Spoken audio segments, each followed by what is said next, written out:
November 26th, 1944. The smell rising from that oak barrel wasn't just spoiled pork. It was the smell of a family's death sentence.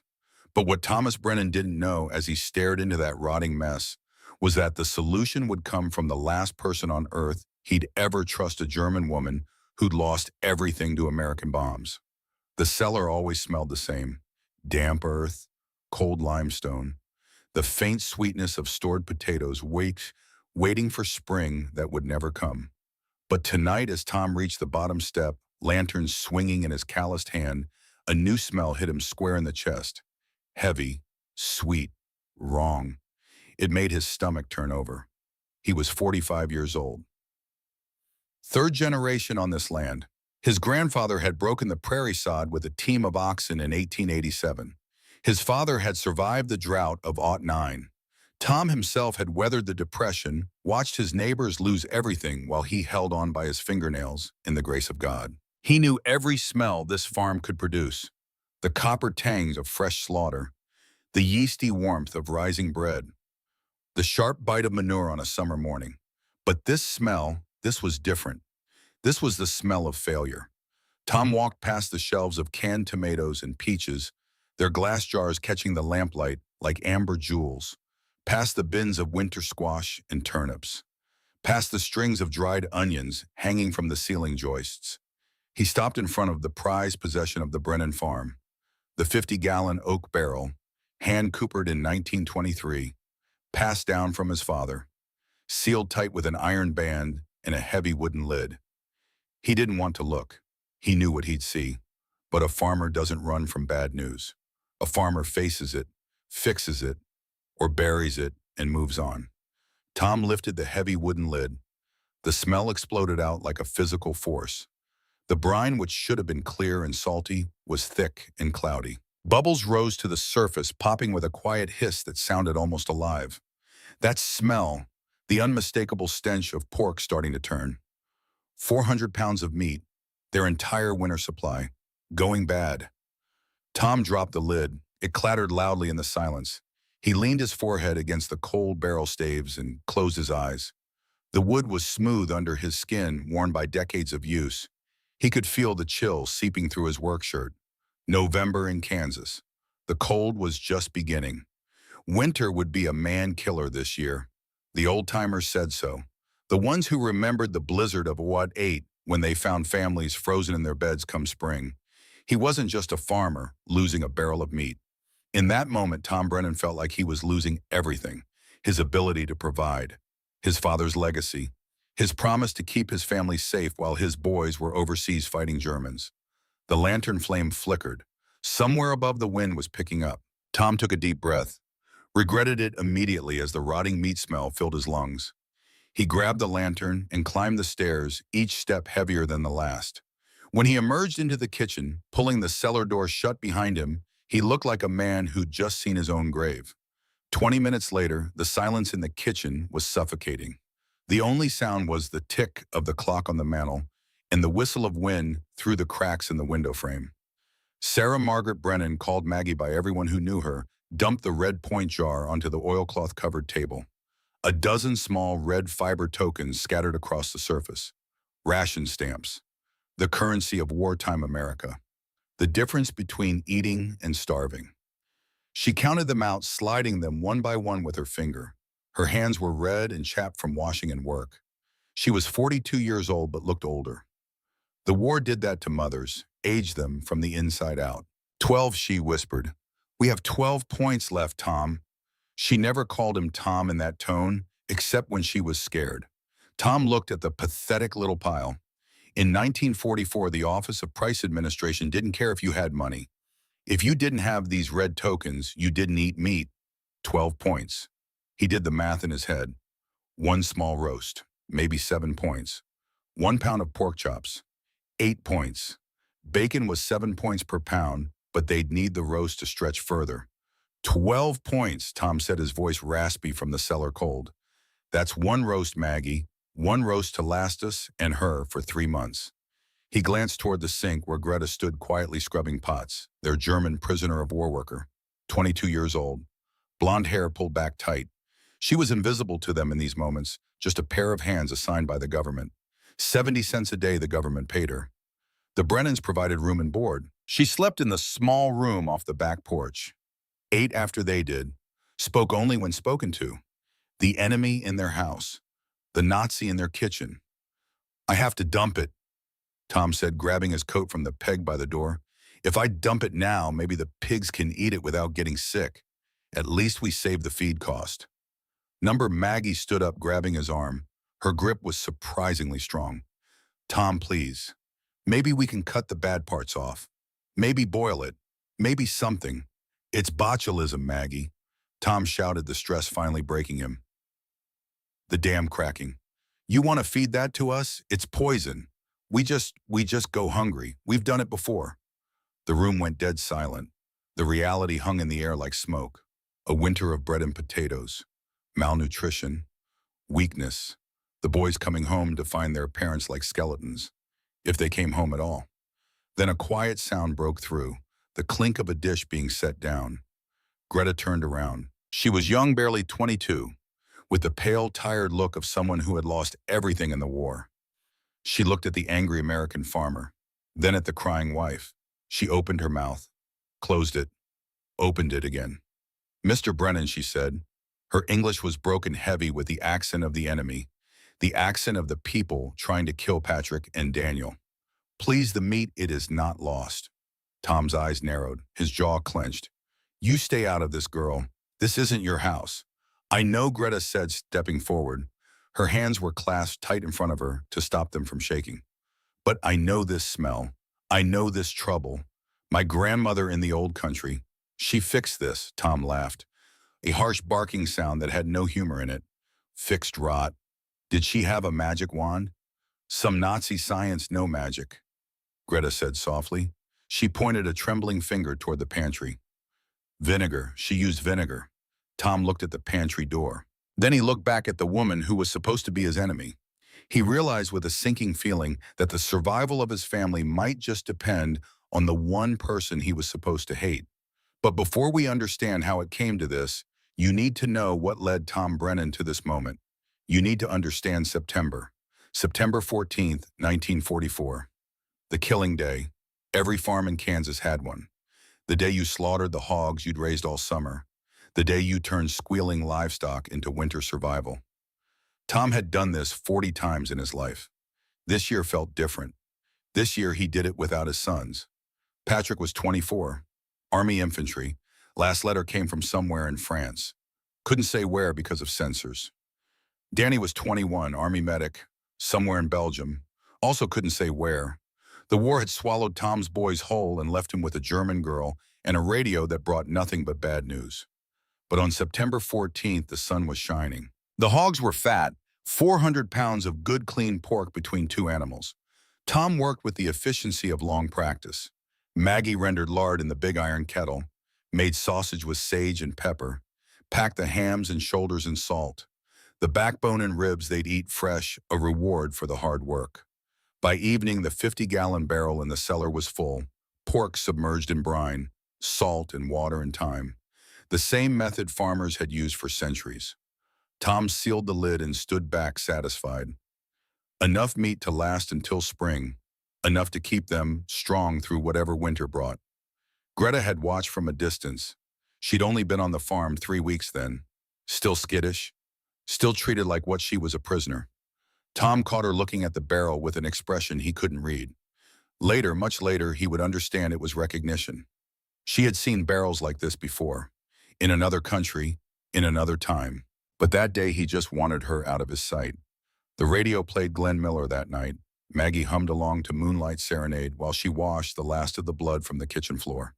Tom sat in his chair and allowed himself a moment of satisfaction. They would survive the winter. Whatever else happened, they would survive. He had no idea that 2 months later, that barrel would become a ticking clock, a deadline, a gamble with death itself. The rationing had started in 1942, red stamps for meat, butter, and fat, blue stamps for canned goods. Tom understood the why of it. The boys overseas needed food. The factories needed workers fed. Sacrifice on the home front was patriotic. He got that. But understanding didn't make it easier when you were staring at 12 red points in 90 days of winter. The Office of Price Administration, the OPA, they had rules for everything. How much meat you could buy, how much sugar, how much coffee. Each person got 64 points per month for meat. Sounds like a lot until you do the math. 1 pound of bacon, 7 points. One pot roast, 8 points. Pork chops, 8 points per pound. A family of 3 could burn through 64 points in 2 weeks if they weren't careful. And the Brennans had 12 points left. Total. For 3 people. For 3 months. Tom had planned to butcher another hog in January, but that hog was still alive, still eating feed they couldn't afford to waste. You didn't slaughter in winter if you could help it. The meat froze too fast, didn't cure right, and they didn't have enough salt left for another barrel anyway. The salt ration was strict. Couldn't just buy more. So the barrel in the cellar was everything. 400 pounds of survival. And now it was turning to poison. Maggie knew the math too. She'd been rationing since the war started, stretching everything, using bacon grease 3 times, making soup from bones they used to throw to the dogs. She'd gotten good at it. Creative. But you can't be creative with nothing. And 12 points was nothing. She looked at Tom, now her husband of 23 years, and saw fear. Real fear, not the worry that came with a bad harvest or a sick cow. This was existential. This was the fear of a man who might fail to protect his family in the most basic way possible. Food. Tom, she said quietly, we have to try. Whatever Greta knows, we have to try. Tom looked at her. Then at Greta, the German girl was standing very still, waiting. Her hands were still clasped in front of her. He could see the calluses on her palms. She worked hard. He'd give her that, never complained, never shirked, just did what she was told and disappeared when the work was done. But she was German, the enemy, the same people who were shooting at Patrick and Danny right now, the same people who'd started this whole damn war. How could he trust her? How could he bet his family's life on some story about her grandmother? But what choice did he have? Tom grabbed the lantern again. Maggie, get the vinegar, all of it. Greta, he looked at her directly for maybe the first time since she'd arrived. You better be right about this. 10 minutes later, the cellar was a hive of desperate activity, but the mood was thick with distrust. Tom hauled the heavy pork pieces out of the barrel one by one. They were slick, grayish. The surface had a sheen to it that caught the lamplight. Slime, not the good texture of cured meat. This was the beginning of rot, the advanced guard of bacteria that would, if left unchecked, produce toxins that could kill a man in hours. To an American farmer in 1944, this meat was dead. It was garbage. He slammed a heavy shoulder roast onto the makeshift table they'd set up on 2 sawhorses. Look at it, he spat. It's slimy. You can't wash slime off, Greta. It goes deep into the meat, into the bone. Greta didn't flinch. She grabbed one of the jugs of apple cider vinegar. The dark, cloudy kind. Heinz, made in Pittsburgh. American vinegar for American tables. The irony wasn't lost on anyone.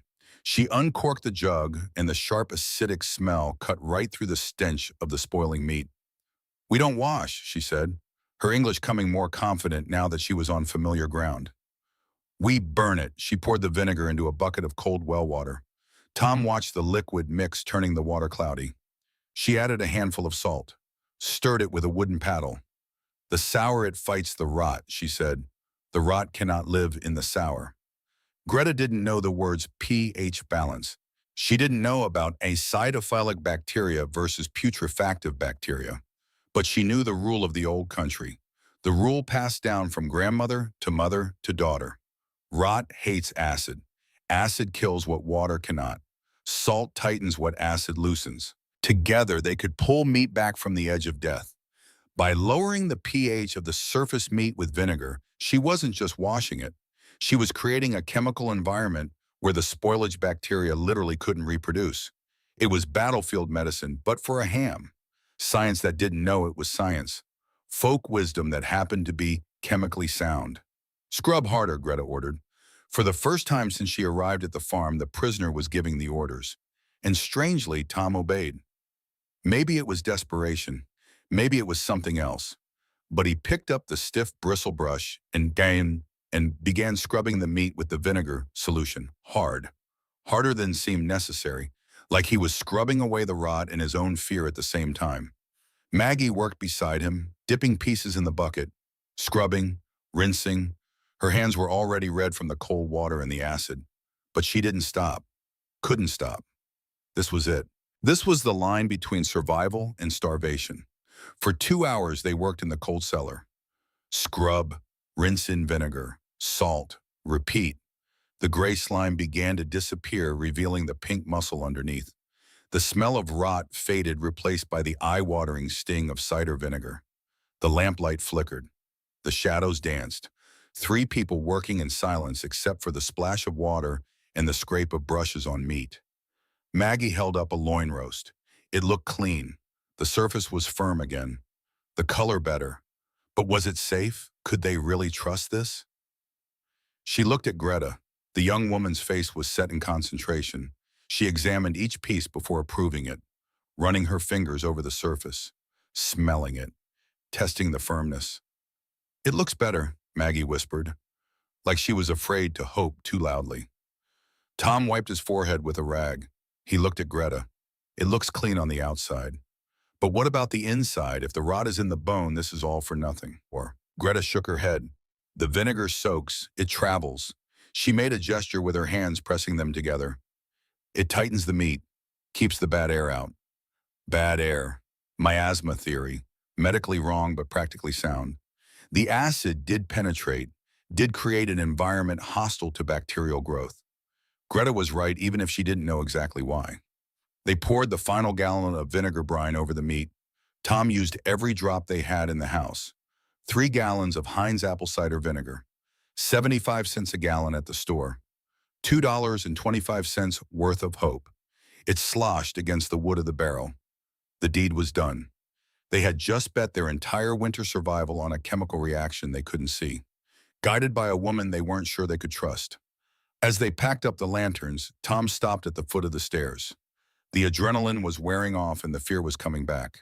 He looked Greta dead in the eye. She met his gaze, didn't flinch, didn't look away. "We wait 3 days, Tom said. His voice was low, controlled. "If we open that barrel in 3 days and it's rotten, if you wasted my salt and my time." He didn't finish the threat. He didn't have to. They all knew what failure meant. Greta nodded. 3 days, she whispered. She knew the truth. If this worked, she was a hero. If it failed, she wasn't just a prisoner anymore. She was the woman who starved the Brennan family, the German who killed them with kindness. She blew out the last lantern. Darkness swallowed the cellar. Only the faint glow from Tom's lamp remained, casting his shadow huge against the stone wall. Now the vinegar had to do the work. Now they had to wait.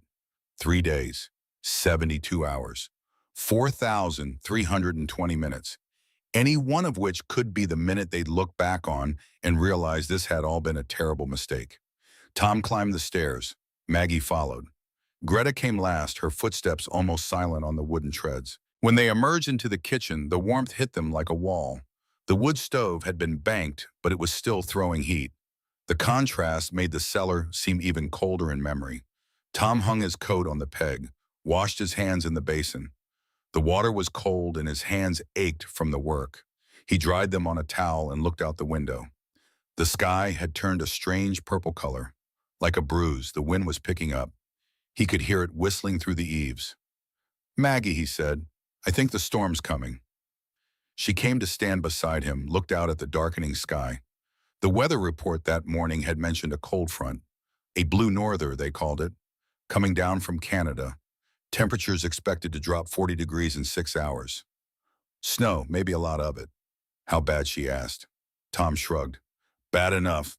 We should bring in extra wood, fill the water barrels. Could be snowed in for a few days." "What about the meat?" Tom didn't answer right away. The meat was in the cellar. The cellar stayed the same temperature year-round, 40 degrees, cold enough to slow spoilage, not cold enough to freeze. Whether they were snowed in or not, the meat would do what it would do. The vinegar would work or it wouldn't. 3 days. "We'll know in 3 days," he said, storm or no storm. That night, Tom lay in bed and listened to the wind build. Maggie was asleep beside him, her breathing deep and even. He envied her that. Sleep. He couldn't quiet his mind. He kept seeing that barrel, kept smelling that smell, kept hearing Greta's voice. The rot cannot live in the sour.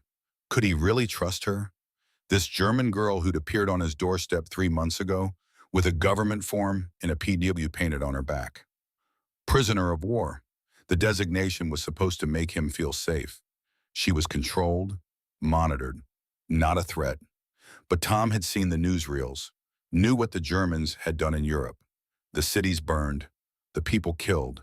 And now one of them was sleeping under his roof, eating his food, and he just bet everything on her word. The wind howled. Tom closed his eyes and tried to sleep. Tomorrow would be day one of the wait. And if Greta was wrong, day one of dying slowly. Day one of the wait began with static. The radio crackled to life at 6 in the morning, pulling Tom from a restless sleep. He'd finally dozed off around 4, his dreams full of rotting meat and empty plates. Now Walter Winchell's voice drifted through the interference, cutting in and out like a bad connection.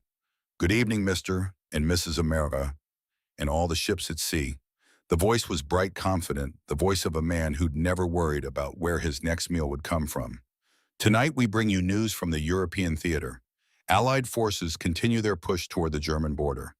Heavy resistance reported in the Hurtgen forest. American casualties are.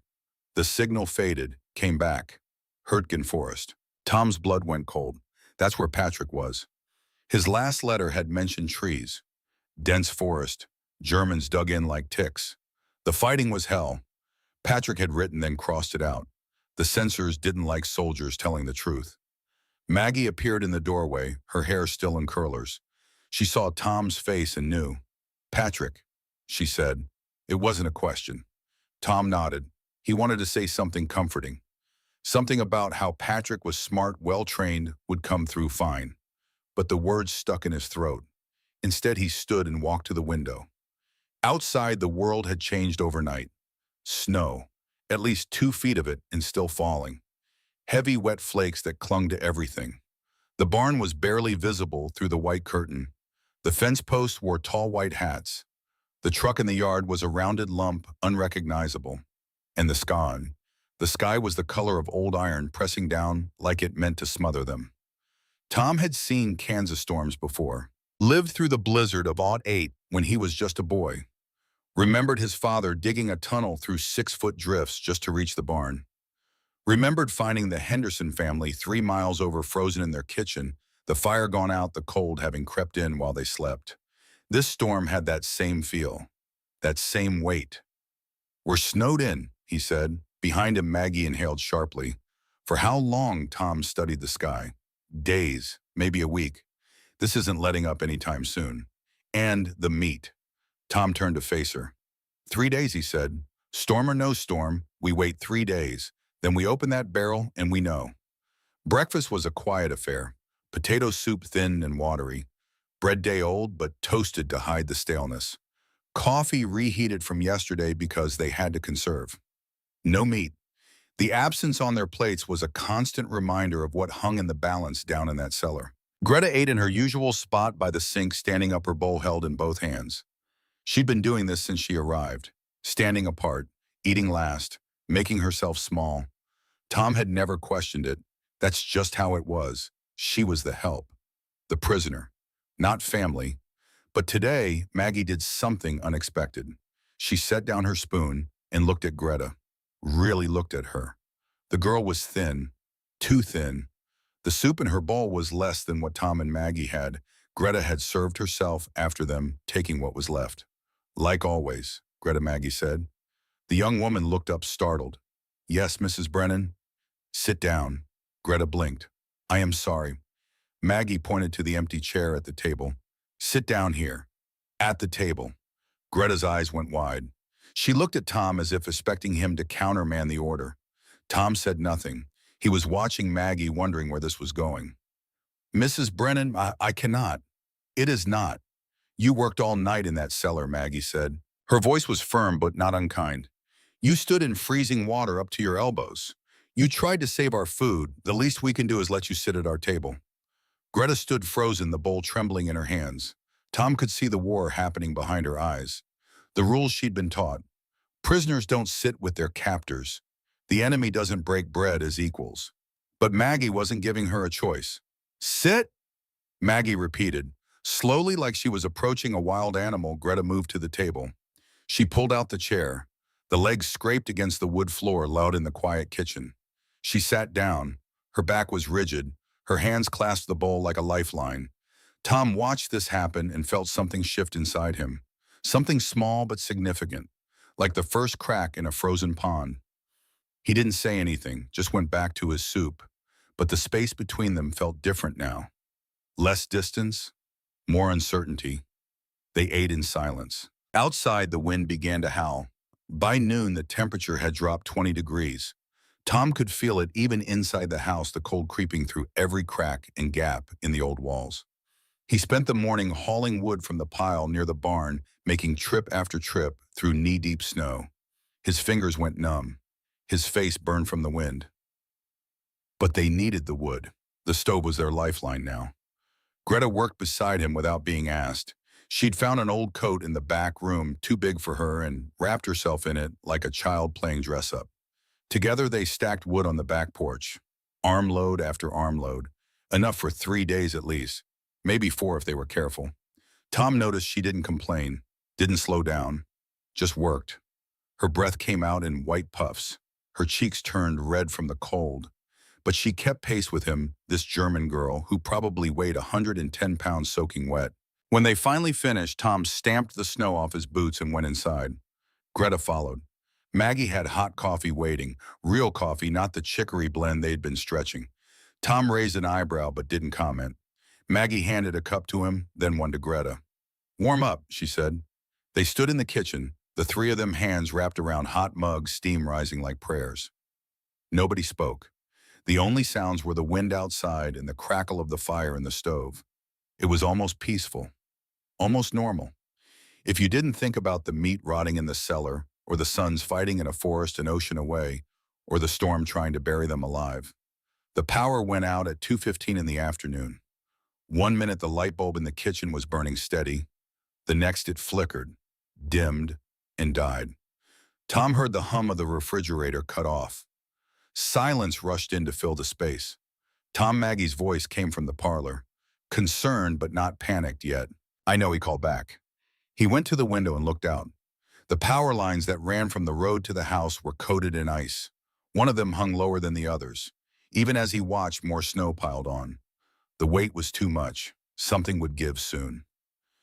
"How long?" Maggie asked when he came back to the kitchen. Tom shrugged. "Could be hours. Could be days. Depends when the crews can get out here. And in this storm." He didn't need to finish. They both knew. The power company wouldn't send crews out in a blizzard. Too dangerous. They'd wait until the storm passed, which meant Tom and Maggie and Greta could be without electricity for who knew how long. "We have the wood stove," Maggie said. "We can cook on that," Tom nodded. "That's not the problem. The problem is light and heat upstairs. And," he stopped, walked to the sink, turned the faucet. A thin stream of water trickled out, slowed, stopped. He tried the hot water. Nothing. The cold water. Nothing. "Pipes are frozen," he said. Maggie put her hand to her mouth. "Tom, we can't. How do we?" Greta spoke up from her spot by the door. "We melt snow." Both of them turned to look at her. She stood there, small in the oversized coat, but her voice was steady. "In Germany," Greta continued, "when the pipes freeze, we bring snow inside. Melt it on the stove. For water. For cooking. For washing." Tom wanted to argue. To say this was America, not Germany. They had better ways. But what better ways did they have? The pipes were frozen solid. The well was probably frozen too. And outside there was more water than they could ever use, frozen and falling from the sky. "Show us," he said. For the next hour they worked together. Greta directed them with a quiet confidence Tom hadn't seen before. She had them bring in clean snow from the middle of the yard, away from the house and barn where animals might have walked. She showed them how to pack it into pots, how much to expect when it melted. "1 bucket of snow," she said, "makes this much water." She held her hands apart, showing about 1/4 of the volume. It was tedious work, slow. They filled the big stock pot and set it on the wood stove, waited for it to melt, poured the water into clean jars, started over. Again and again, but it worked. They had water, not much but enough. As evening approached, Tom realized they had a new problem. The upstairs bedrooms were freezing. Without the coal furnace running, without electricity to power the blower, the heat from the wood stove stayed mostly on the first floor. He climbed the stairs and felt the temperature drop with each step. By the time he reached the landing, he could see his breath. He put his hand on the bedroom door. The wood was cold as stone. They couldn't sleep up there. Not tonight, maybe not for several nights.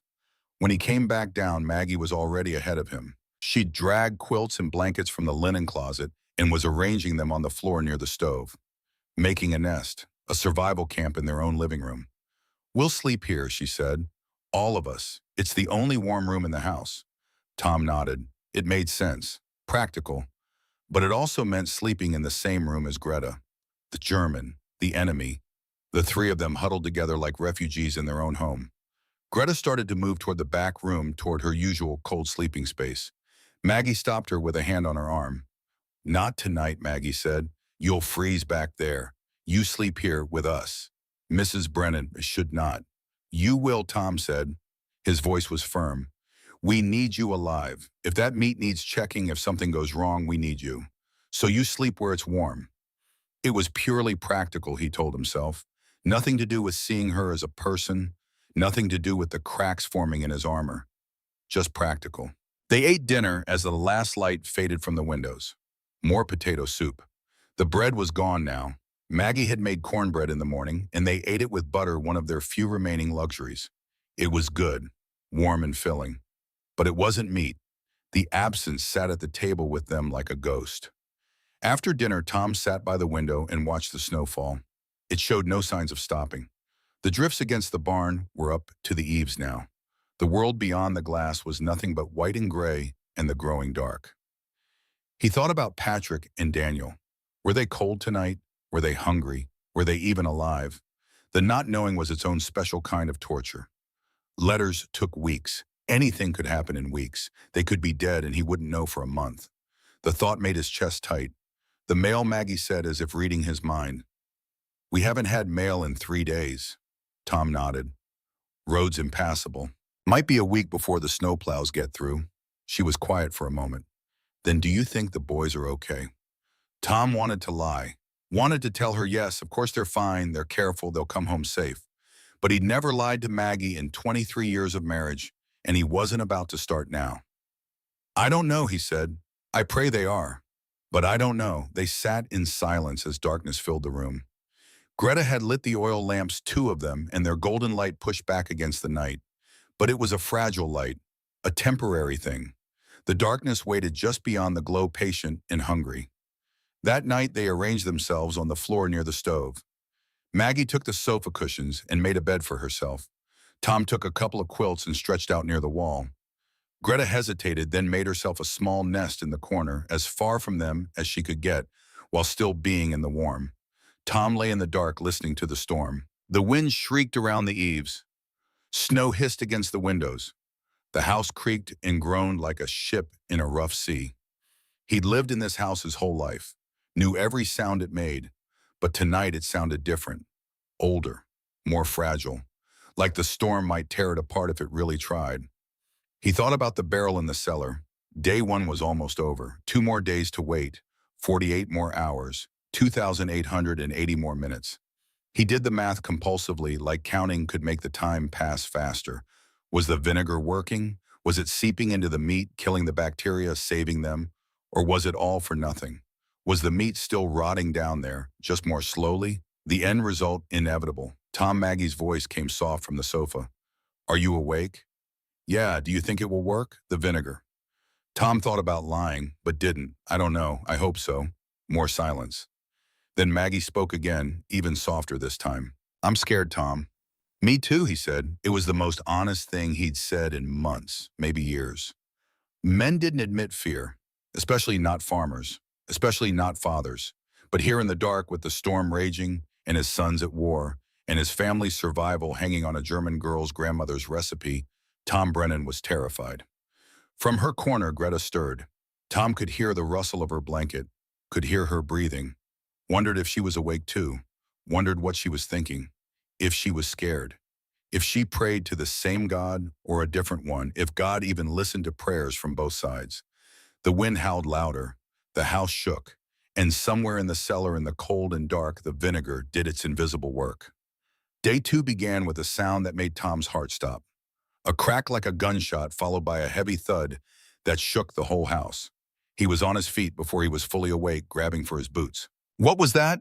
Maggie sat up, her hair wild, her eyes wide. Tom didn't answer. He grabbed a lantern and headed for the door. The cold hit him like a fist when he stepped onto the porch. The temperature had dropped again overnight. Had to be near zero now. Maybe below. The kind of cold that could kill an unprepared man in minutes. He raised the lantern and looked around. At first he couldn't see what had fallen, then he saw it. One of the big cottonwood branches had snapped under the weight of ice and snow. It had come down across the chicken coop, smashing through the roof. Tom swore. The chickens were their egg supply, their only source of protein besides the questionable meat in the cellar. If the chickens were dead, if they'd frozen or been crushed, that was one more disaster piled on top of all the others. He waded through the snow toward the coop, the drifts coming up to his thighs. Behind him, he heard the door open and close. Greta appeared at his shoulder, wrapped in the too big coat, carrying a second lantern. Together, they pulled away enough of the branch to see inside. The chickens were huddled in the far corner, terrified but alive. The roof was destroyed, but the walls had held. Cold air was pouring in through the gaping hole. "We need to fix this," Tom said, "or they'll freeze tonight." Greta nodded. She was already looking around, her eyes calculating. "We can use," she paused, searching for the English word, "the canvas, from the truck, to cover, the tarp." Tom caught her meaning. It might work. Wouldn't be pretty, but it might keep the worst of the cold out. They spent the next 2 hours in brutal cold, nailing the heavy canvas tarp over the broken section of roof. Tom's fingers went numb. His face hurt. But they got it done. The chickens would survive. One small victory. When they came back inside, Maggie had hot coffee waiting again, and something else. She'd taken precious bacon grease and fried up thin slices of potato. It wasn't much. It wasn't meat. But it was warm and it tasted good, and Tom ate it gratefully. As he ate, he noticed Greta watching him. When their eyes met, she looked away quickly, but not before he saw something in her expression. Relief, maybe? Or satisfaction? She'd helped save the chickens, had helped solve the problem, and Tom realized she wanted his approval, wanted to be useful, wanted to prove she belonged. The thought unsettled him. She was the enemy. She didn't belong. But another part of him, a part he didn't want to examine too closely, wondered if that was still true. Was she really his enemy, or just another person caught up in something bigger than herself? The question hung in his mind as the morning dragged on. Outside, the storm showed no signs of stopping. They were prisoners in their own home now, cut off from the world, just the three of them and the ticking clock in the cellar. At 11:30, the mailbox rattled. Tom looked up, startled. In this storm, but there it was again, the distinctive clank of the metal flag being raised. Someone had delivered mail. He pulled on his coat and boots and fought his way to the road. The mailbox was nearly buried, but he dug it out. Inside was a single envelope. Military mail. The return address made his hands shake. PFC, Patrick Brennan, France. Tom stood in the howling wind, holding the letter like it was made of glass. It was dated November 15th, 11 days ago. Patrick had been alive 11 days ago, but that meant nothing. Everything could have changed since then. Everything probably had. He brought the letter inside. Maggie saw it and her hand went to her throat. She knew what those envelopes meant. Every mother in America knew. They could contain life or death, hope or heartbreak. A letter from your son or a letter about your son. The difference was everything. "Open it," she whispered. Tom's hands were shaking. He hated that, hated showing weakness, but he couldn't stop it. He tore open the envelope and unfolded the thin paper inside. The handwriting was Patrick's. Familiar. Alive. He read it aloud, his voice rough. "Dear Ma and Pa, I don't have much time. We're pushing toward Germany, heavy fighting, but I need to tell you about something that happened yesterday." Tom paused, swallowed, continued. "We captured a German position, found 30 soldiers, most just kids, 17, 18 years old, starving, hadn't eaten in 3 days. One of them, a boy named Klaus, reminded me of Daniel. Same age, same scared eyes. He kept crying, calling for his Mutter, his mother. Our sergeant wanted to interrogate him rough, but I gave Klaus my K-ration, chocolate bar. He looked at it like it was gold. Then he cried harder. He said through our translator that German propaganda told them Americans were monsters, that we'd torture prisoners, kill civilians. But I gave him chocolate. Mappa, I don't know who we're fighting anymore. Not monsters, just scared kids who believe what they're told. When I get home, I'm going to remember Klaus, and I'm going to try to see people, not enemies. Tell Greta, yes, I know about the German girl you got assigned, that not all of us hate her. Some of us understand. Love, Patrick. P.S. Tell her Danke for me. It means thank you. I learned it from Klaus. The silence that followed was profound. Tom stared at the letter, read it again silently. The words rearranged something fundamental in his chest. His son, his boy, giving chocolate to the enemy, seeing humanity where he was supposed to see monsters. Maggie was crying, not sad crying, something else. Pride maybe, or relief, or both. She looked at Greta, who stood frozen by the sink, her face pale. Did you hear that? Maggie asked her. Patrick says thank you. Greta's lips trembled. She nodded but didn't speak.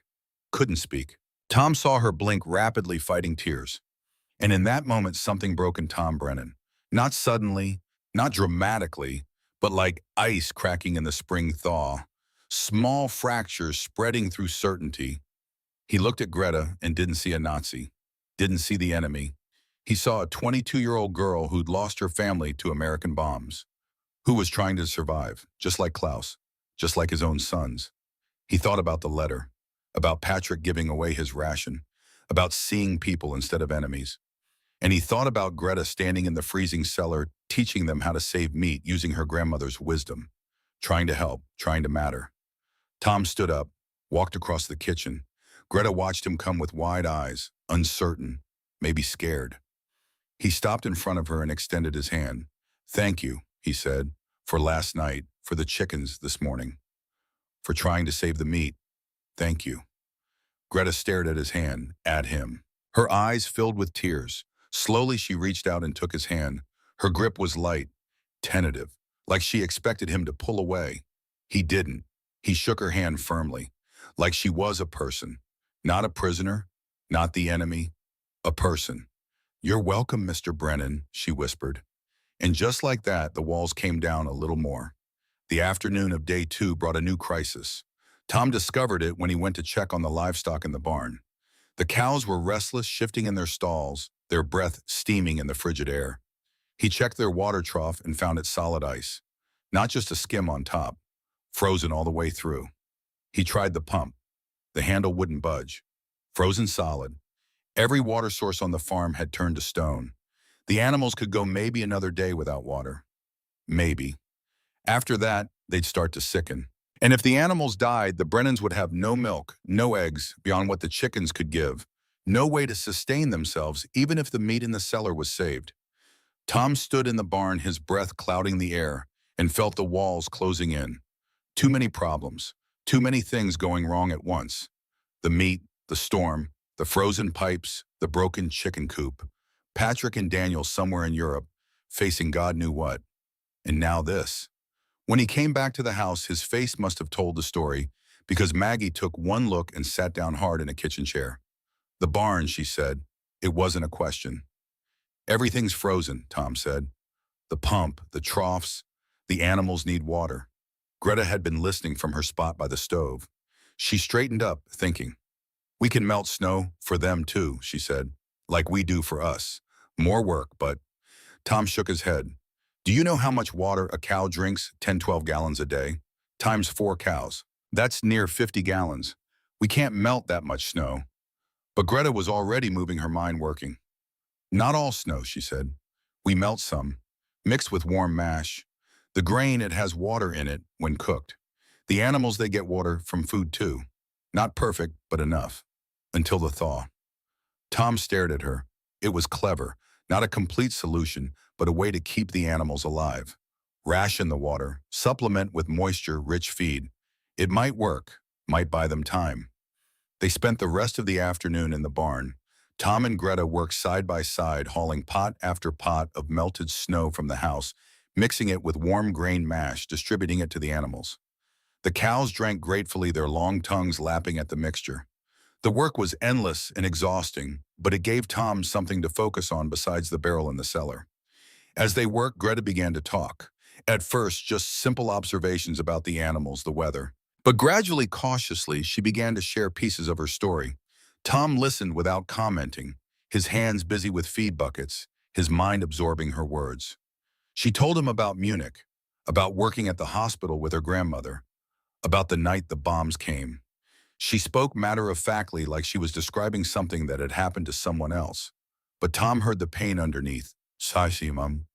The same pain he heard in Maggie's voice when she talked about the boys. My grandmother Greta said she was 70 years old, still working, still helping. The hospital, it was full of people, civilians mostly, old people, children, injured soldiers from both sides. We did not ask who they fought for, we just helped. She paused, scooped grain into a bucket. The bombs came at night, she continued. American planes, British planes, they did not see a hospital. They saw a city, they did not see my grandmother. They saw the enemy. Tom felt something twist in his gut. Guilt, maybe. Or recognition. The same bombs that protected his sons had killed her grandmother. The same war that made him hate Germans had made Germans hate Americans. And in the middle were people like Greta and Margaret just trying to save lives. When the building fell, Greta said, her voice barely audible. Now I was with her. I held her hand. She could not breathe. The dust, the stones, but she kept talking, kept teaching me. She said, remember the vinegar, Greta. Remember the salt. These things save us when nothing else can. Greta stopped, wiped her eyes with the back of her hand. Those were her last words, she said. Not goodbye, not I love you, just remember the vinegar. Like even dying, she was trying to help me survive. Tom didn't know what to say, wasn't sure there were words that would fit. So he did what farmers do, he kept working. But something had shifted between them. Greta wasn't just the German prisoner anymore.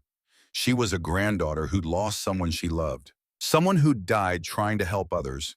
Not so different from Patrick's Klaus, not so different from any of them.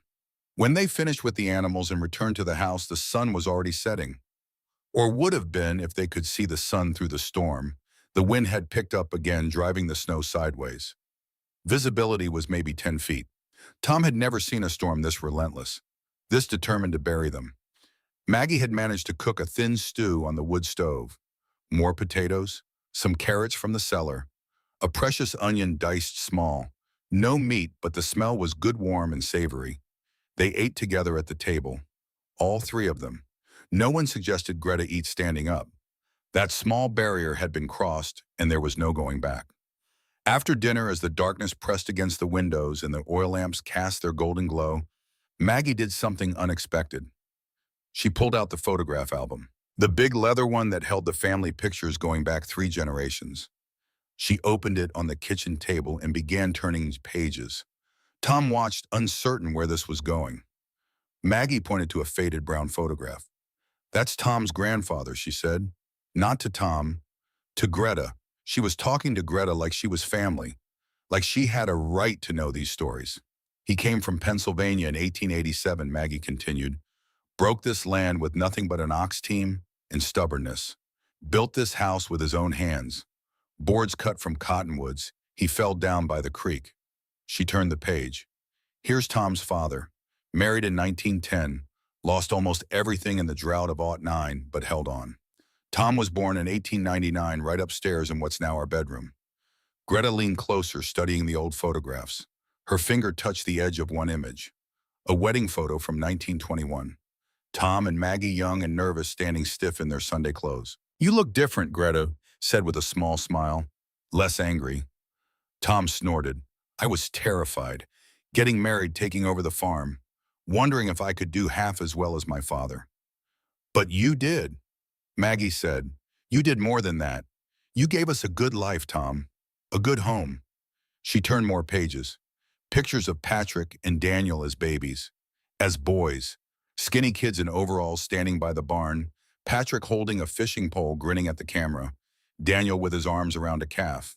Normal American farm boys doing normal things. Before the war changed everything. Greta studied these photos for a long time. I had a brother too, she said quietly. Hans. He would be 18 now. I have not heard from him since 1943. I do not know if he lives. The weight of that hung in the air. Two mothers worrying about sons in the war, one grandmother lost to bombs, one brother missing. The arithmetic of loss didn't care which side you were on. Maggie reached across the table and took Greta's hand. I'm sorry, she said. I'm sorry about your brother, about your grandmother, about all of it. Greta's eyes filled with tears again. She seemed to cry more easily now, like the walls she'd built to protect herself were crumbling. Thank you, she whispered, and I am sorry about your sons. I pray they come home. They sat like that for a moment, two women connected by loss and fear, while Tom watched and felt something enormous shift in his understanding of the world. The enemy wasn't this young woman who'd lost everything. The enemy was the war itself, the machine that ground up boys and girls and grandmothers and spit out grief. The conversation drifted after that. Lighter topics. Greta asked about Kansas, about the farm, about what it was like before the war. Tom found himself talking more than he had in months, telling stories about his father, about learning to farm, about the time he'd tried to ride a young bull and got thrown into the water trough. Maggie laughed at that story. She'd heard it 100 times, but she laughed like it was new. And Greta smiled, really smiled, the first genuine expression of joy Tom had seen from her. It transformed her face, made her look her age. 22, still young, still capable of happiness despite everything. As the evening wore on, the storm outside seemed to intensify. The wind shrieked around the corners of the house. Something metal was banging against the barn, a rhythmic clanging that set Tom's teeth on edge. Snow hissed against the windows like thrown sand. The temperature in the kitchen, even with the stove burning hot, was dropping. Tom could see his breath when he moved away from the fire. We should sleep, Maggie said finally. Big day tomorrow. Tom knew what she meant. Tomorrow was day 3. Tomorrow they'd open the barrel. Tomorrow they'd know if Greta's grandmother's wisdom had saved them, or if 3 days of hope had been wasted. The thought made his stomach clench. They arranged their sleeping spots again. The routine was becoming familiar. Maggie on the sofa cushions, Tom against the wall, Greta in her corner, though tonight she was a bit closer to the stove than before. Small progress. Small signs of trust. Tom lay in the dark and listened to the women breathe. Maggie's breathing was deep and slow, already asleep. Exhaustion did that. But Greta's breathing was irregular, catching now and then. She was awake, probably as worried as he was about tomorrow. Greta, Tom said quietly, You awake? A pause. Yes, Mr. Brennan. Tom chose his words carefully. Tomorrow when we open that barrel, if it didn't work, I want you to know it's not your fault. You tried. That's more than we had before you came. Silence. Then Greta's voice small in the darkness. Thank you, Mr. Brennan. But if it fails, I have failed. Your family trusted me. If I was wrong, you gave us hope, Tom interrupted. That matters. Even if the meat's gone, you gave us 3 days of hope. That's worth something. He heard her shift in her blankets, heard what might have been a sniffle, then her voice again steadier. My grandmother used to say, hope is the seed that grows in the dark. Even if it does not bloom, the planting matters. Tom thought about that, liked it. Hope is the seed that grows in the dark. Yeah, he said. Your grandmother was a wise woman. She was, Greta agreed. I wish you could have met her. Tom did too. He realized with some surprise that he genuinely wished he could have met Margaret Hoffman. The German woman who'd survived the First World War's hunger winter, who'd passed her knowledge to her granddaughter, who'd died in the rubble trying to save lives. That kind of person transcended nationality, transcended war. That was just a good human being. Get some sleep, Tom said. Tomorrow comes whether we're ready or not.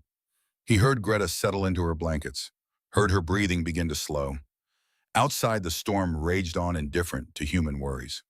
Tom closed his eyes and tried to find sleep, tried not to think about the barrel, about what they'd find when they lifted that lid, tried not to imagine the disappointment on Maggie's face if the meat was still rotten, tried not to see the guilt on Greta's face if her grandmother's wisdom had failed.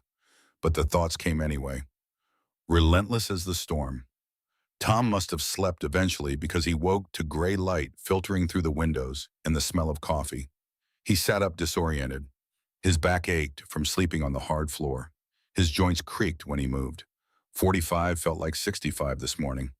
Maggie was already up, moving quietly around the kitchen. She got in the stove going heated water for coffee, started to prepare something that might pass for breakfast. She saw him wake and gave him a tight smile. The kind of smile that said she was holding herself together by force of will.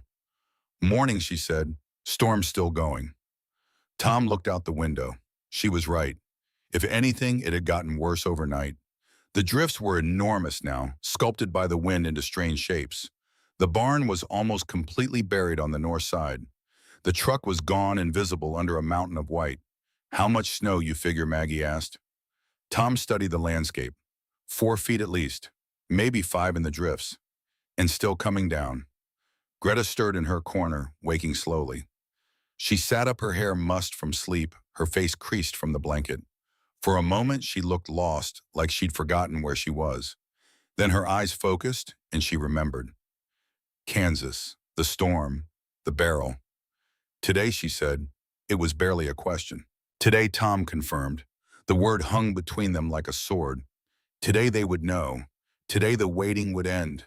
For better or worse, today they would open that barrel and face the truth. Breakfast was somber. Nobody talked much. They ate the cornmeal mush Maggie had cooked, drank the weak coffee, went through the motions. But Tom could see the tension in every movement. Maggie's hands shook slightly as she poured coffee. Greta pushed her food around, barely eating. Tom forced himself to eat because he'd need the strength, but the mush sat in his stomach like concrete. After breakfast, Tom went to the window and studied the sky. The storm showed no signs of breaking. If anything, the wind had picked up again. He could hear things banging and crashing outside. Shingles tearing loose. Branches breaking. The storm was taking the farm apart piece by piece. "We can't wait for better weather," he said. "We have to know now. If the meat's bad, we need to know so we can make other plans." "What other plans?" Maggie asked. Her voice was thin, stretched tight. "There are no other plans, Tom. If that meat's gone, we're gone too." Tom wanted to argue but couldn't. She was right. The 12 red points wouldn't save them. The thin supplies in the pantry wouldn't last until spring. The animals would give them something, but not enough. If the barrel was rotten, they were facing real starvation. The kind that hollowed you out and left you weak and susceptible to every illness. The kind that killed you slowly while you were still breathing. "I'll go check it," Tom said. "Lone? No need for all of us to." But Greta was already standing. "No," she said firmly. "I go too. If it failed, I should see. I should know." Maggie stood as well. "We all go. We're in this together." Tom looked at his wife, at the German girl who'd become something more than a prisoner, at the 2 women who'd become allies against circumstance. He nodded. Together then. They bundled up in every warm thing they could find. Coats and scarves and gloves. Tom grabbed 2 lanterns and led the way to the cellar door. His hand hesitated on the latch. Once he opened this door, there was no going back. They'd know. The uncertainty would end. An uncertainty, he realized, had been a kind of comfort. While they didn't know, they could still hope. He lifted the latch, pulled the door open. The smell that wafted up was cold and damp and earthy. Normal cellar smell, but underneath was there something else? Something sweet and rotten. Or was his mind playing tricks? Tom descended first, the lantern held high. The stairs creaked under his weight. Behind him came Maggie, then Greta. Their footsteps echoed in the stone chamber. Tom's heart was hammering so hard he could feel it in his throat. The cellar was exactly as they'd left it 3 days ago. The barrel stood in its spot, sealed tight. The table where they'd scrubbed the meat was still there, the brushes laid out like surgical instruments. Everything waiting, everything ready for this moment. Tom walked to the barrel, set the lantern on the table. His hands were shaking and he hated it, hated showing fear. But this was beyond fear. This was existential dread. This was the moment that would define whether they lived or died. He looked back at Maggie and Greta. Both of them stood at the bottom of the stairs, frozen, waiting. Maggie had her hand over her mouth. Greta's face was pale as death. "Here we go," Tom said. He gripped the lid, took a breath, Another, then lifted. The seal broke with a wet sound. Tom held the lid partially open, bracing himself for the stench of rot. But what hit him wasn't rot. It was vinegar, sharp and clean and astringent. He opened the lid all the way. The brine was clear, not cloudy like before, clear as well water, no bubbles, no scum, no film on the surface. Tom stared at it, not trusting his eyes. He reached in his hand, breaking the surface of the liquid. Ice cold. He touched the nearest piece of meat. It was firm, not slimy, not soft. Firm. He lifted the piece out. It was a shoulder roast, maybe 10 pounds. The surface was pale, tightened by the salt and acid. The fat was white and clean. He held it up to the lantern light, studied it from every angle, touched it, pressed it, smelled it. Nothing. No smell of rot, just salt and vinegar and pork, Maggie Tom said. His voice was strange, tight. Bring the light closer. Maggie hurried over with the second lantern. Together they examined the meat in the doubled light. Tom pulled out piece after piece. Loin, ribs, ham, belly. Every piece looked the same, clean, firm, safe. He took out his knife, cut a thin slice from the shoulder, held it up. The meat was pink, solid, perfect. He didn't hesitate. He put it in his mouth, chewed slowly. Tasted the salt, the tang of vinegar, the clean flavor of pork. No bitterness, no off-taste, no hint of spoilage. He swallowed, waited. Nothing happened. No instant sickness, no burning in his gut. Just meat. Good meat. Tom looked at Greta. She was standing completely still, barely breathing. Her eyes were huge, terrified, hopeful, waiting. It's good, Tom said. The words came out rough, choked. It's good, Greta. You saved it. You saved all of it. For a moment, nobody moved. The words hung in the cold air, too big to process. Then Maggie made a sound, half sob, half laugh. Her legs went weak, and she grabbed the edge of the table for support. We're going to live, she whispered. Oh, God, we're going to live. Greta's face crumpled. She covered it with her hands, and her shoulders began to shake. Tom thought she was crying, but when she lowered her hands, she was smiling and crying at the same time. Her whole face transformed by relief and joy and something that looked like vindication. It worked, she said. My grandmother, her knowledge, it worked. Tom set down the knife, walked over to where Greta stood. He didn't think about it, didn't plan it, just acted on instinct. He pulled her into a hug, a real hug, like she was family, like she was one of his own. Thank you, he said into her hair. Thank you, Greta Hoffman. You saved my family. Greta hugged him back, still crying, still smiling. You are welcome, Mr. Brennan. You are welcome. Maggie joined them, wrapping her arms around both of them. The three of them stood there in the cold cellar holding each other, while above them the storm raged on, no longer mattering quite so much. They had food, they had hope, they had each other. They brought the meat up from the cellar piece by piece. Tom carried the shoulder roast like it was a newborn calf. Precious, fragile, worth more than its weight in gold. Maggie followed with a loin, Greta with the ribs. 3 trips total before they had enough for the week ahead. In the kitchen, the meat lay on the table like treasure.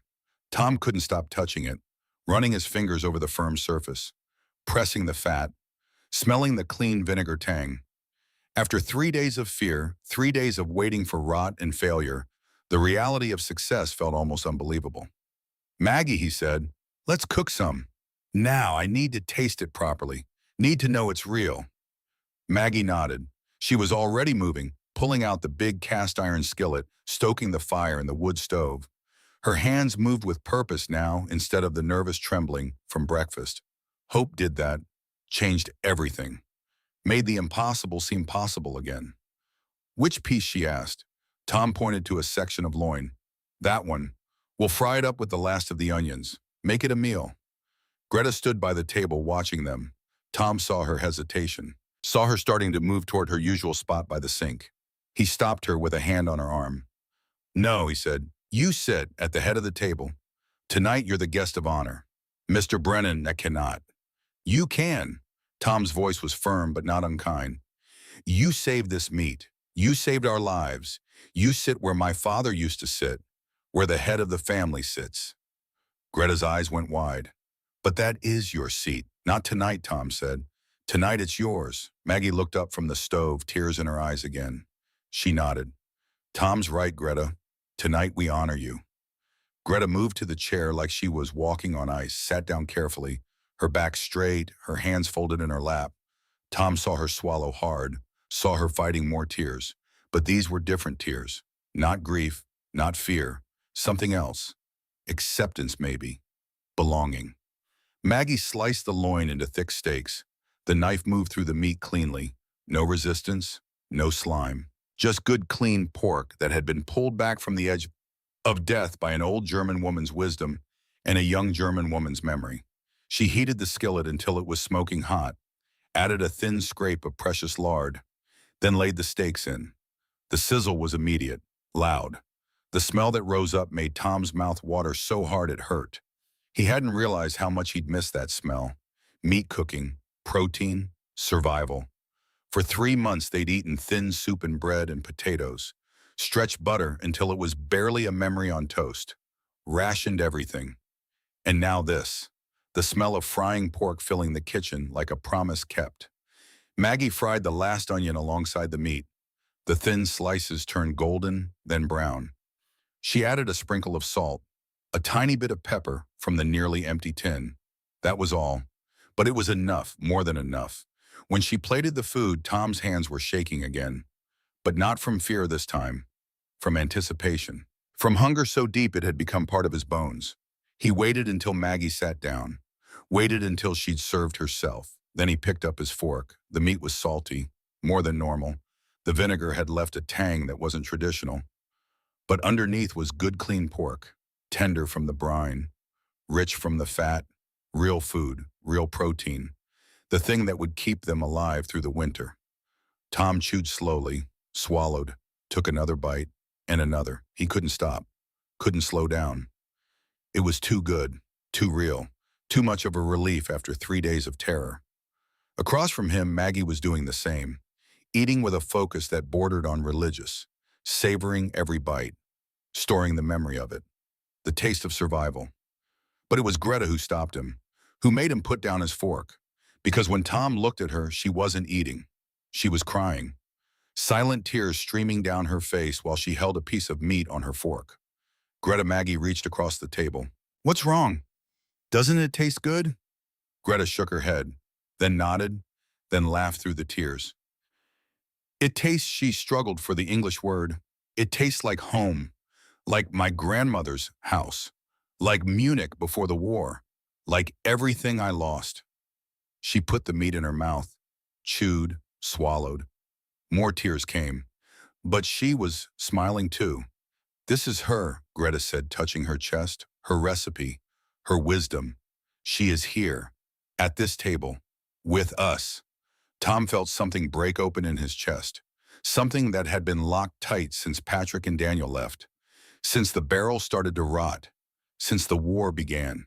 He stood up, walked around the table, and did something he never thought he'd do. He kissed the top of Greta's head, like she was his daughter, like she belonged. "You're family now," he said. His voice was rough, broken. "Whatever happens, whoever wins this damn war, you're family, you understand family." Greta looked up at him, her face wet with tears, her eyes full of something Tom couldn't name. "Yeah," she whispered. "I understand. Family." They finished the meal in silence. Not the awkward silence of before, but the comfortable silence of people who've been through something together, who've survived, who've crossed a line they can't uncross.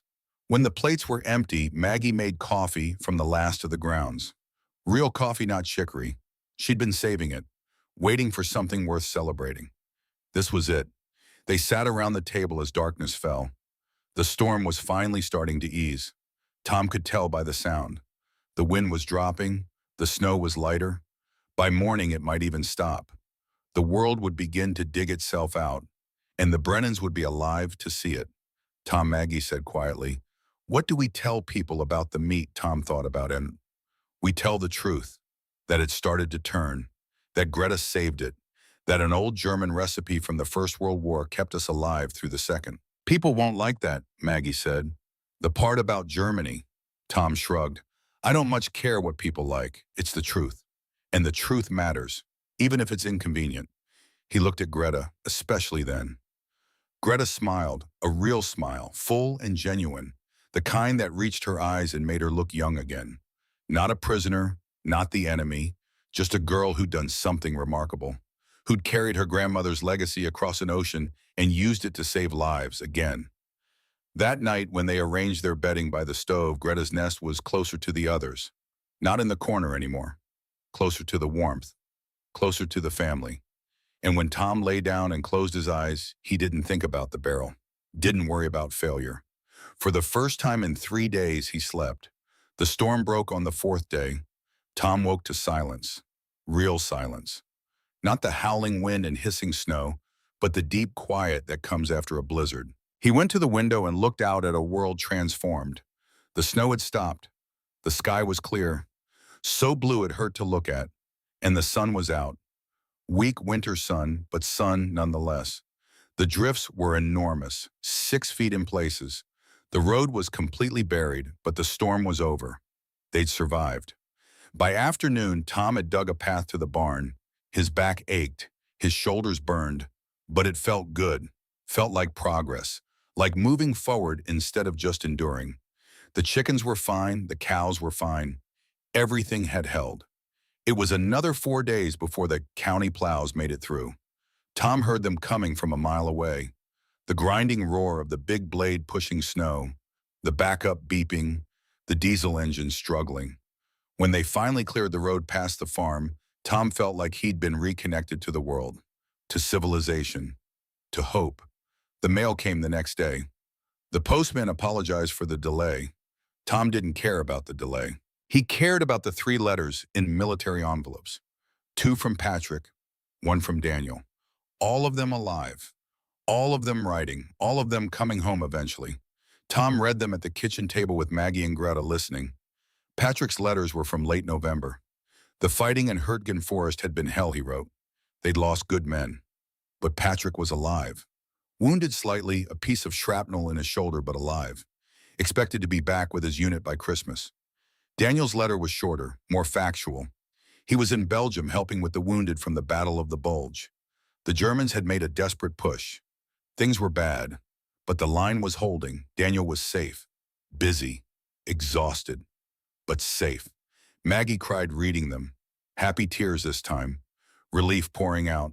Tom felt it too, but couldn't cry. Men didn't. So he just held Maggie while she shook. And over her shoulder he saw Greta watching, her face unreadable, thinking about her own brother, her missing Hans, her family that might be gone forever. After Maggie went to bed, Tom sat with Greta by the stove. The house was quiet, peaceful, the kind of quiet that comes after crisis, when the worst is over but before normal returns. You're thinking about your brother, Tom said. It wasn't a question. Greta nodded. Hans. Yes, I have not heard since 1943. For I was captured. He was in Russia with the army, 17 years old, a child. Tom thought about Patrick and Daniel, about how close he'd come to losing them, how close he still was.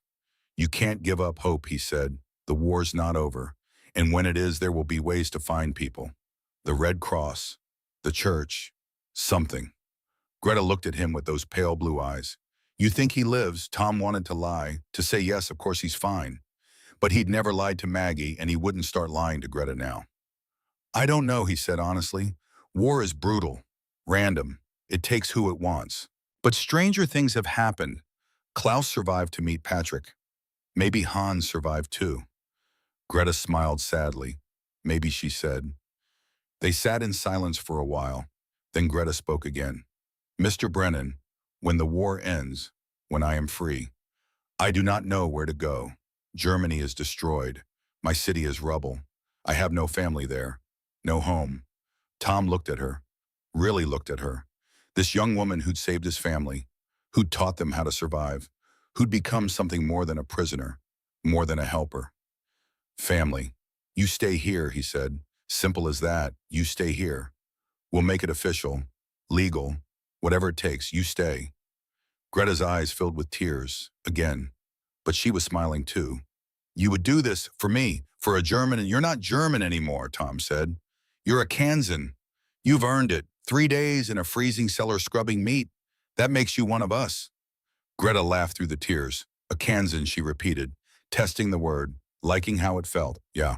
Okay, I am a Kansan. Over the next weeks, life began to return to something like normal. The power came back, the pipes thawed. Tom and Greta repaired the chicken coop properly. Maggie started teaching Greta how to cook American food. Biscuits and gravy, cornbread, apple pie from their canned apples. Greta taught Maggie German recipes in return. Sauerbraten, Spätzle, red cabbage with apples. The meat from the barrel lasted them through Christmas. Into January, they ate it sparingly, savoring it, grateful for it. Every meal was a reminder of what they had almost lost, what they'd saved, what Greta had given them. In late January, another letter came. But this one wasn't military mail. It was from the International Red Cross, Geneva, Switzerland. Tom's hands shook as he opened it. Greta stood beside him, barely breathing. The letter was formal, brief. It informed them that Hans Hoffmann, last known to be serving with the German army on the Eastern Front, had been located. He was alive. A prisoner of war in a French camp. He was being held pending repatriation to Germany. The Red Cross could facilitate communication if desired. Greta read the letter 3 times. Then she sat down hard in a chair. Hans, she whispered. My Hans, he lives. Tom put his hand on her shoulder. He lives, he confirmed. And when this war is over, we'll bring him here too. If he wants to come, if you want him to. Greta looked up at Tom. Can you do this? Bring a German soldier to America? Tom shrugged. I don't know, but I know people. The county extension agent, the lawyer in town, Maggie's cousin works for the state. We'll figure something out. We always do. Greta stood and hugged Tom, held him tight. Thank you, she said, for everything, for seeing me, for giving me hope, for family. Tom hugged her back. That's what family does, he said. May 8th, 1945. Victory in Europe Day. The war in Europe was over. Germany had surrendered. Tom heard it on the radio and felt something enormous release in his chest. The fighting was done. Patrick and Daniel would come home. The nightmare was ending. He found Greta in the barn. She was milking the cows, her hands moving automatically, tears streaming down her face. Tom understood. It was over. Her country had lost. But her brother would live. The killing would stop.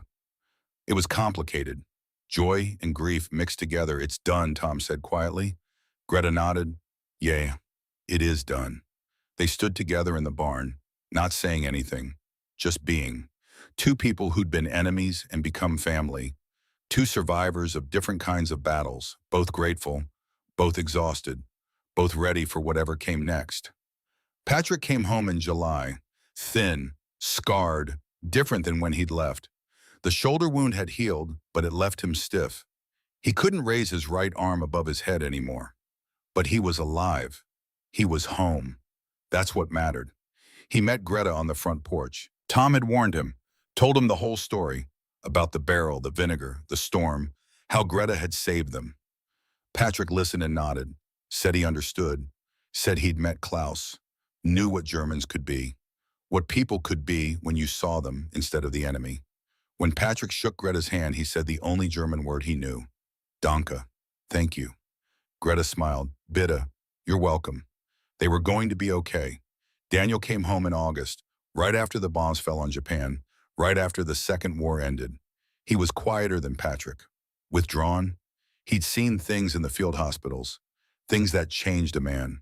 But he was kind to Greta, treated her like a sister from the start, asked her about Munich, about nursing, about her grandmother, understood that healing transcended nationality. By September, all 4 of them were home. Tom and Maggie, Patrick and Daniel, and Greta. 5 people around the dinner table, eating pork that had been saved by vinegar and salt and an old woman's wisdom. Talking about the future, about what came next. Tom had an idea. He'd been thinking about it for months, turning it over, testing it. Now seemed like the right time to say it out loud.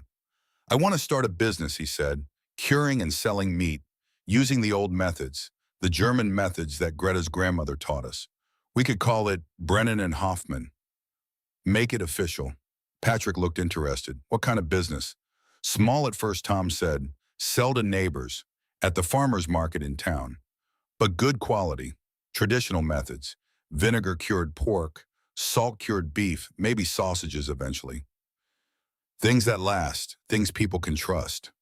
Maggie was nodding. We could use the cellar. It's the perfect temperature. And we have the recipe now. Greta wrote it all down. Greta looked uncertain. But I am German. People will not want to buy from a German. Tom shook his head. The war's over. And anyone who has a problem with you has a problem with me. Your family, partner in the business, your name goes on the sign. Brennan and Hoffman, equal. Greta's eyes filled with tears, for about the 1,000th time since Tom had known her. But these were good tears, happy tears. Yeah, she said. Okay, we do this. For my grandmother, for Margaret. For Margaret, Tom agreed. They shook on it, right there at the dinner table. A handshake that would change all their lives. In October, the first letter from Hans arrived. It was brief, written in German. Greta translated. Hans was being released from the French camp. He was coming home to Munich, or what was left of it. He asked if Greta was alive, if she was safe, if she would come back to Germany. Greta wrote back immediately, told him she was alive, safe, happy, living with an American family in Kansas. Told him about the barrel, the vinegar, the business they were starting. Told him there was room for one more, if he wanted, if he was willing to try. Hans's response came in December, just before Christmas. He said yes. He would come. There was nothing left for him in Germany. Everything was gone. His friends dead, his city destroyed. He would come to America, to Kansas, to his sister and her new family. The paperwork took months. Tom called in every favor, talked to everyone he knew, got letters from the county commissioners, the state representatives. Even the local Catholic priest wrote a letter saying Hans Hoffman was a good Christian boy who deserved a chance at a new life. Finally, in September 1946, Hans Hoffman stepped off a train in Topeka, Kansas. He was 18 years old, thin as a rail, scarred and haunted by things he'd seen on the Eastern Front, but alive. Greta ran to him. They held each other on the platform and cried. Two orphans who'd found each other again, against all odds, against all logic, against the grinding machinery of war that should have destroyed them both. Tom and Maggie stood back, gave them space, but then Greta turned and pulled Tom forward. Hans, she said in English, this is Tom. She paused, searching for the right word. My American father, he saved me, gave me home, gave me family. Hans looked at Tom, this tall American farmer who'd taken in his sister, who'd seen past the uniform and the accent and the enemy designation, who'd chosen humanity over hatred. He extended his hand. Danke, Hans said. Thank you for my sister. Tom shook his hand. Welcome to Kansas, son. And just like that, the family grew again.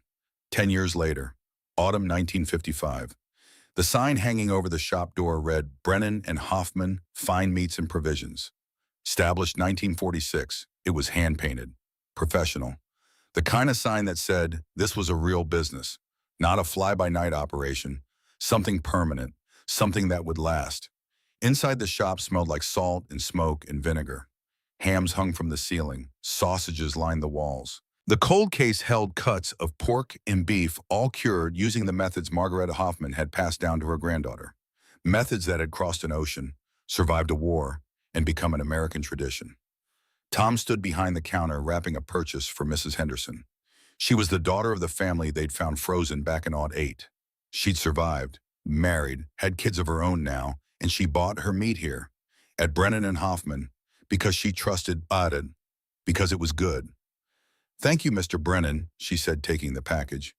This vinegar-cured pork. It's the best I've ever tasted. My mother would have loved it. Tom smiled. She would have, and she'd have appreciated the story behind it. Mrs. Henderson paused at the door. What story? Tom gestured to the picture on the wall, black and white, taken in 1944. Tom and Maggie and Greta standing in front of the farmhouse. Young, lean, survivors of something most people couldn't imagine. "We almost starved one winter," Tom said. "During the war, had a barrel of meat go bad, looked like we were done for. But this young German woman, a prisoner working on our farm, she knew how to save it. Used her grandmother's recipe from the First World War, vinegar and salt and wisdom. Saved our lives and started all this." Mrs. Henderson looked at the picture, then at Tom. "That's Greta. She runs the place with you," Tom nodded. "Her and her brother Hans. They're family, partners. This business is as much theirs as mine." Mrs. Henderson smiled. "That's a good story, Mr. Brennan. The kind people need to hear, especially now." It was 1955. The Cold War was heating up. Korea was fresh in everyone's mind. The Russians were the new enemy. Fear and suspicion were everywhere. People were building bomb shelters, teaching their kids to duck and cover. The world seemed poised on the edge of another war. But here in this shop, an American farmer and a German nurse sold meat using a recipe that transcended borders. That proved survival didn't care about nationality. That showed people could change, could choose to see humanity instead of enemy. Tom believed that mattered, maybe more now than ever. The door opened. Greta came in from the back. She was 33 now, still thin, but healthier than she'd been in 1944. She'd married a local man, a farmer like Tom. They had 2 kids, a boy and a girl, American kids with a German mother and a legacy that spanned 2 world wars. "How are we doing today?" she asked. "Good," Tom said. "Mrs. Henderson just bought the last of the vinegar pork." Greta smiled. "I will cure more. We have the recipe." She said it like a joke, but it was also true. They did have the recipe, written down in Greta's careful handwriting, copied from Margaretta's original notebook. That notebook was framed now, hanging on the wall next to the picture, a piece of history, a bridge between past and present. Hans came in from the smokehouse. He was 28, built like an ox from 10 years of farm work. He'd married an American girl too, a teacher from Topeka. They lived next door to Greta and her family, all of them working together, building something that mattered. "The afternoon rush is coming," Hans said. His English was nearly perfect now, just a hint of accent left. "We need to restock the case." The 3 of them worked together, Tom and Greta and Hans, an American farmer and 2 German refugees. Partners, family, proof that the bonds forged in survival were stronger than the divisions created by war. Patrick came by around 4. He worked for the county extension now, helping other farmers, spreading knowledge. He'd never quite recovered from Hurricane Forest. The shoulder still bothered him. The nightmares still came sometimes.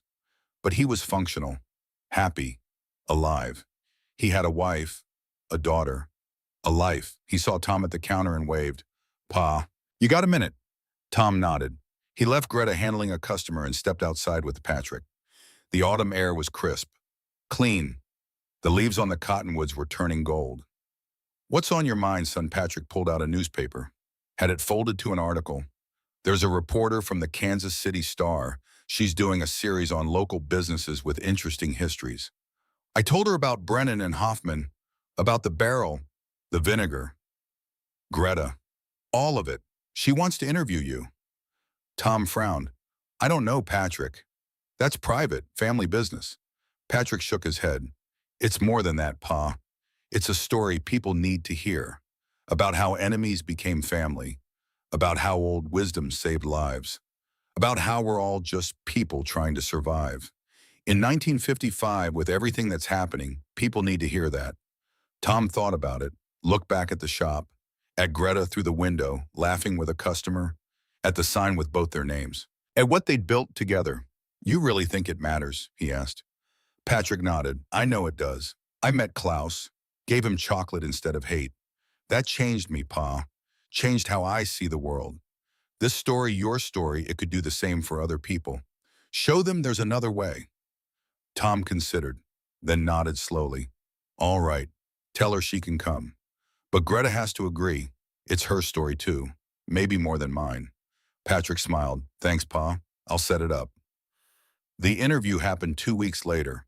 The reporter was young, earnest. She listened to Tom and Greta tell the story about the barrel, the vinegar, the storm, the 3 days of waiting, the moment they opened the barrel and found salvation. She wrote it all down, asked good questions, understood what it meant.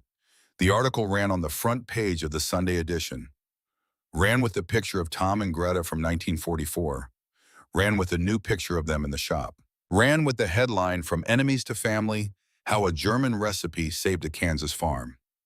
The response was immediate. Letters poured in. People wanted to know more, wanted the recipe, wanted to visit the shop. Some letters were angry, called Tom a traitor for helping Germans, for putting a German name on an American business. But most were grateful, thankful, said the story gave them hope. One letter stood out. It came from California, from a man named Klaus Schmidt. He wrote that he'd been a German prisoner in France in 1944, that an American soldier named Patrick had given him chocolate, treated him like a person instead of an enemy. He'd been trying to find Patrick for 10 years, to thank him. The article mentioned Patrick's name, gave Klaus a way to connect. Patrick cried when he read that letter, told Tom he wanted to meet Klaus, to see what happened to the scared 18-year-old boy from 1944. Tom helped arrange it. Klaus came to Kansas the next spring. He and Patrick spent 3 days together, talking, remembering, healing. Two men who'd been enemies and became friends, just like Tom and Greta. The circle was complete. Thanksgiving 1955. The Brennan farmhouse was full.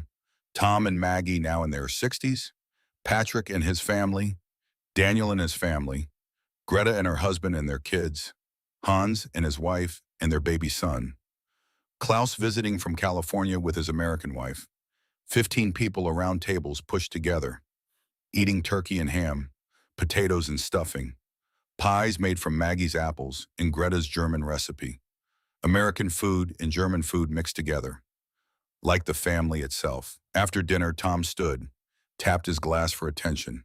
The room quieted.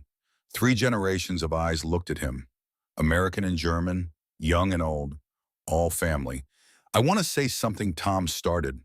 His voice was rough, emotional. "I'm not good at speeches, never have been, but today seems like a day for it." He looked around the table, at all these faces, all these lives. 10 years ago, we were at war. Most of you in this room were trying to kill each other, or thought you should. The world said you were enemies, that you couldn't coexist, couldn't trust each other, couldn't be anything but enemies. He paused, looked at Greta, but a barrel of meat went bad, and a young woman remembered her grandmother, and everything changed. Greta smiled, wiped her eyes. Tom continued, "Margareta Hoffman never met any of you. She died in Munich in 1943, killed by bombs from our planes. But her wisdom is here, at this table, in this family. She taught Greta how to save food. But more than that, she taught her how to survive, how to endure, how to carry knowledge through dark times and use it to help others, even enemies." He raised his glass. "So today I want to make a toast to Margaret, to the grandmother I never met, the German woman who saved this American family, to the wisdom that crosses borders, to the knowledge that survives war, and to the truth that we're all just people, trying to live, trying to help each other, trying to be human." Everyone raised their glasses. "To Margaret," they said together.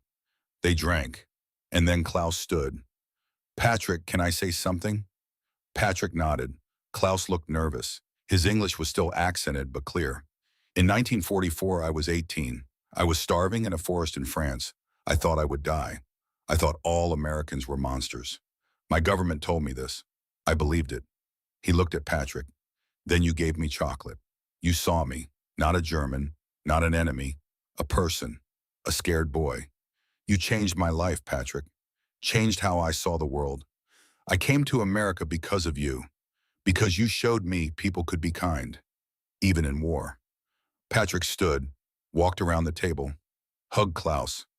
The room was silent except for the sound of 2 men crying, 2 former enemies, 2 friends. Tom watched this and felt something enormous settle in his chest. This was why it mattered. This was why the story needed to be told. Not because it was unique, but because it was possible. Because if Tom and Greta could become family, if Patrick and Klaus could become friends, if enemies could choose to see each other as human, then maybe there was hope. Maybe the world didn't have to keep tearing itself apart. After the guests left after the dishes were done, Tom and Maggie sat on the porch. The November air was cold but not brutal. The stars were out, clear and bright. "Did you ever think we'd end up here?" Maggie asked. "With German family?" With all of this, Tom shook his head. "Never in a million years. But I'm glad we did." "Me too," Maggie said. She took his hand. "Your father would be proud. Of the farm, the business, the family, all of it." Tom thought about his father, about his grandfather, about the 3 generations who'd worked this land, built this life. He thought about Margaret, too, about how her wisdom had saved them, about how knowledge and kindness could cross any border, survive any war. "You know what I think," Tom said?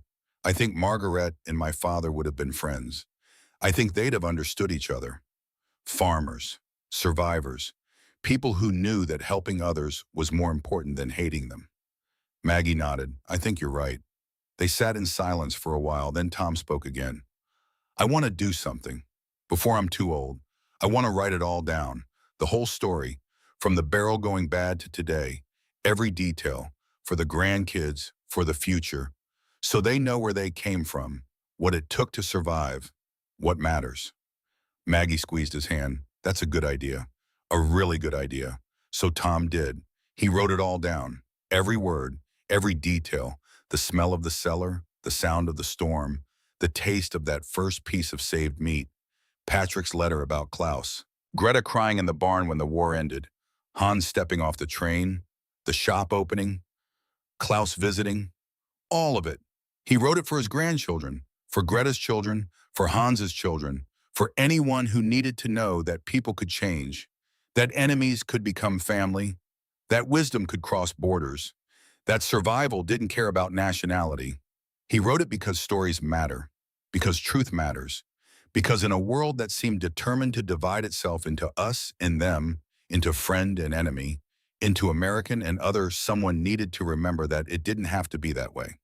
That sometimes all it took was a barrel of spoiled pork, a German grandmother's recipe, and the courage to trust the person you were supposed to hate. That sometimes the person who saved your life was the last person you expected. That sometimes hope really was a seed that grew in the dark. And Tom Brennan knew, sitting on that porch in 1955, watching the stars come out over Kansas, that this truth was worth preserving, worth sharing, worth remembering, because the world would need it again. Sooner or later, the world always did.